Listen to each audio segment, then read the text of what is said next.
Now on KGW, President Trump facing his first challenge in court since returning to office as a Washington judge rules against his executive order on birthright citizenship. The latest from a courtroom in Seattle. Plus, the man charged with murdering 4 University of Idaho students back in court today as his lawyers asked to throw out major evidence. And later, caught on camera, $2,000 worth of vinyl records stolen, and the woman accused of the crime nearly takes someone out in the parking lot there before getting away. KGW News at noon starts right now.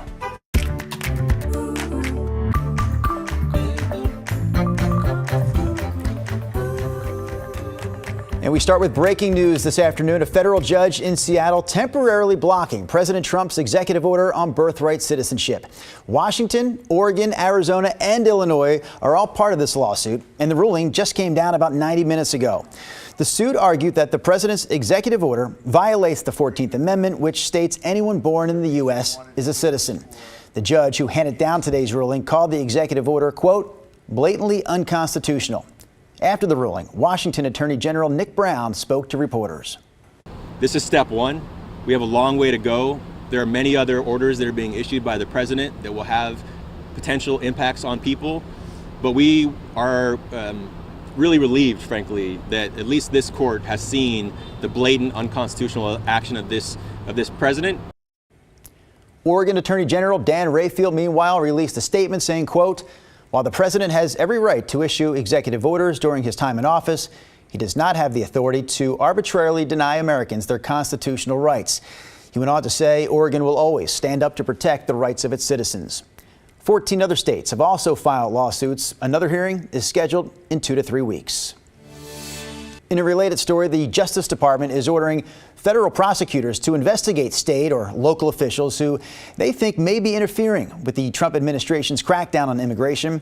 A memo from the Justice Department suggests that state and local officials could face criminal charges. We got local reaction to this news from both Portland Police Chief Bob Day and Washington County District Attorney Kevin Barton. We don't care what your religion, your race, your nationality, your sex, your documented status. We don't care about any of that. We are just here to prosecute state law. If we are told that a person has a warrant and it's simply for the allegation of being in the country illegally, then that's going to be handled by the feds. That's not something that we're going to enforce. Oregon is a sanctuary state, has been for a long time now. That's a distinction set up to restrict authorities from cooperating with federal officials when it comes to immigration enforcement. The Trump administration announced earlier this week that it will let federal immigration agencies make arrests at schools, churches, and hospitals. But some school districts in Oregon have already responded to that. Corvallis School District Superintendent Dr. Ryan Naw says his district doesn't collect information about the immigration status of students or their families, and even if they did, he said they wouldn't share it. There are many rules that we have to follow, including being a sanctuary state. We wouldn't share that information even if we had it, and that our schools continue to be a place that we want to make sure that families know that we have those sorts of practice in place. The Springfield School District also said it will follow established protocols and practices in an effort to ensure the safety of its students. Bryan Kohberger, the man accused of murdering 4 University of Idaho students in 2022, is back in court today.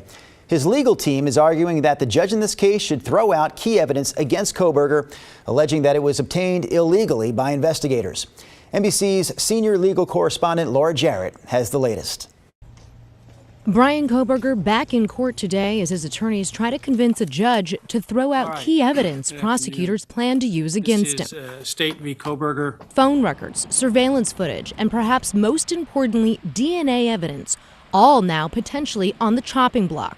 At the heart of the case, DNA left on a knife sheath found at that crime scene, and investigators' use of public ancestry websites to build a list of suspects. Without that, Kohberger's lawyers say there is no case, no request for his phone records, surveillance of his parents' home, and no DNA taken from the garbage outside that home. How many hours of videotape do you think have been collected? A lot. Thousands? Yes, easily. The state firing back, saying those search warrants were based on substantial probable cause. Once Kohberger was arrested in 2022, Prosecutors say investigators swabbed his mouth, discovering a statistical match to the DNA lifted off that knife sheath. Key evidence the state plans to introduce at trial, if the judge allows it. It's been over 2 years since prosecutors charged Kohberger with the murder of 4 students at the University of Idaho: Madison Mogen, Kaylee Gonsalves, Xana Kernodle, and Ethan Chapin.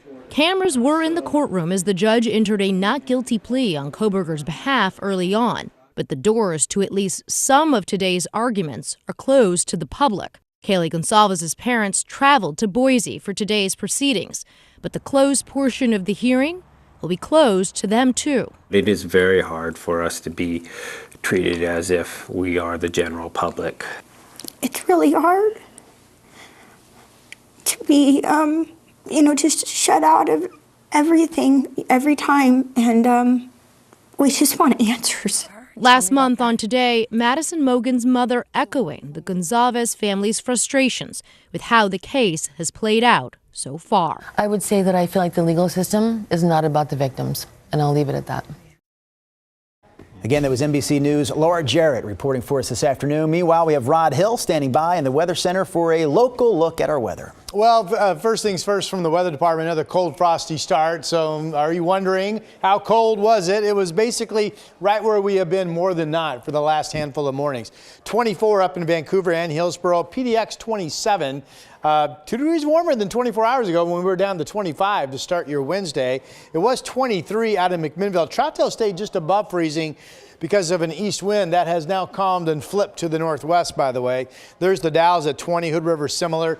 You folks in Salem, you started off with a frosty 28 degrees. We are still expecting an increase of cloudiness somewhat. One of the cloudier spots right now, Lincoln City, Chinook Winds Casino Resort camera, but these are pretty high clouds. No threat of any precipitation this afternoon. You're currently at 47. And again, mainly high clouds seen looking to the west over the Reserve Vineyards and Golf Club in Aloha. More of just mostly sunny in downtown right now. 42, basically where we have been, and we have been warming up into the mid to upper 40s each day. We will do the same this afternoon. Light winds, 4 p.m., partly sunny, 47 degrees. Now, eventually overnight tonight, thicker clouds come across the sky, and we may get a trace of moisture with that. We'll have your complete forecast coming up. All right, Rob, we'll see you again in a few minutes. Right now, we want to get back to some local headlines. Police say one person is in the hospital after a stabbing this morning in North Portland. So it happened around 7 o'clock at North Going Street and Interstate Avenue. A witness told our news crew that the person who was stabbed ran into this plaid pantry right here for help. They are expected to survive. We also talked to a neighbor about the police response this morning. I heard multiple sirens, like not just one, it was at least 3 or 4, but they came at different times. So I was kind of concerned. So I checked the map to see what was going on, and the traffic had definitely slowed in this area. Police say the suspect took off before they got there, and so far they haven't made any arrests. Police are also investigating a deadly shooting in the Hazelwood neighborhood of Southeast Portland. Officers responded just before 1 o'clock this morning and found a man dead near Southeast 97th and Oak. Police say the suspect in this case was also gone before they got there. According to police, this is the city's second homicide of the year. A viewer captured this video for us of a huge house fire in the Bethany neighborhood of Washington County. This was a little after 5 o'clock last night over on Northwest Liberty Street and 163rd Terrace. When fire crews arrived, the house was completely engulfed in flames, and they said they struggled to get inside to get it under control. They also told us, thankfully, nobody was in the home at the time. All right, some wild video in this next story. Tiger police are searching for the woman who they say stole $2,000 worth of vinyl records and other merchandise from Greasy Car Vintage inside the Curiosities, Vintage and Oddities Mall. So we're going to show you some more footage here. It's security footage again that shows the woman grabbing several records and throwing them into her bag. The co-owner of the store told us the woman got off with around 60 vinyls, totaling about $2,000. Now, one of the vendors that works there actually followed her into the parking lot. We're going to see that right here. The woman throws her car into reverse. She pushes that other woman out of the way, and then she speeds off. Anyone with information about the suspect is asked to contact Tiger Police.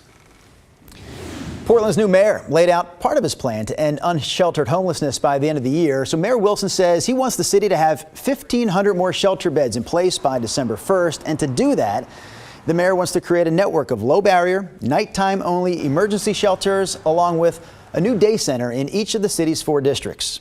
He told City Council he's looking to use community centers, businesses, and churches located near transit centers. Portland has the highest unsheltered homeless rate in our history, and the unsheltered are dying in unprecedented numbers. The recent Domicile Unknown report shocks the conscience. Mayor Wilson says he also wants to stop shifting camps from street to street or neighborhood to neighborhood, but it's not clear yet how exactly he plans to do that.